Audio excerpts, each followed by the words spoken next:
Недостигал медицински материјал и не работела една операциона сала.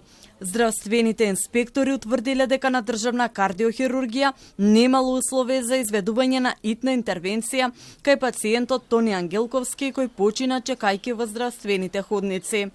Салата за ангиографски интервенции, единствената соодветна за вакви случаи, не била во функција поради реновирање, а клиниката располагала со ограничен број стентови. Ова било констатирано при вонредната инспекцијска контрола на ДСЗИ. Пациентот бил стабилизиран со терапија, но интервенцијата не можела да се изведе, бидејќи недостасувал неопходниот медицински материјал, а во постојната сала не се изведувале такви процедури. Дополнително истите услови недостасувале и на клиниката за торакална и васкуларна хирургија. ДСЗИ препорачува министерот за здравство да формира стручна комисија која ќе оцени работата на медицинскиот тим. Министерот за здравство Арбен Таравари се уште не го прочитал извештајот, но беше категоричен дека ако има пропусти, ќе има и одговорност.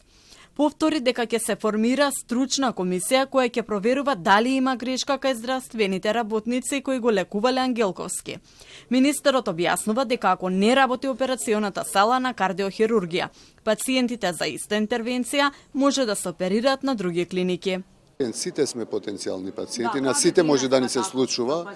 За среќа во Македонија имаме 3 клиники во кои што се работат вакви операции, меѓу кои и државната и 2 приватни, така да дајте ми да го видам извештајот од ДСЗИ и одговорност секако ќе има доколку имало пропуст или грешка.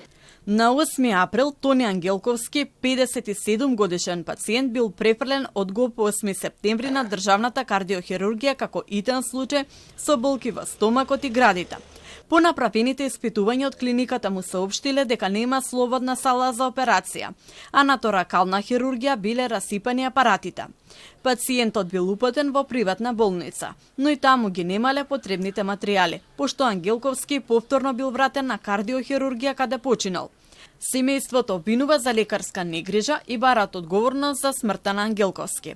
Од кардиохирургија негираат пропусти во своите редови, но објаснувајќи хронологијата на лекување на пациентот, потврдија дека една операциона сала не била во функција.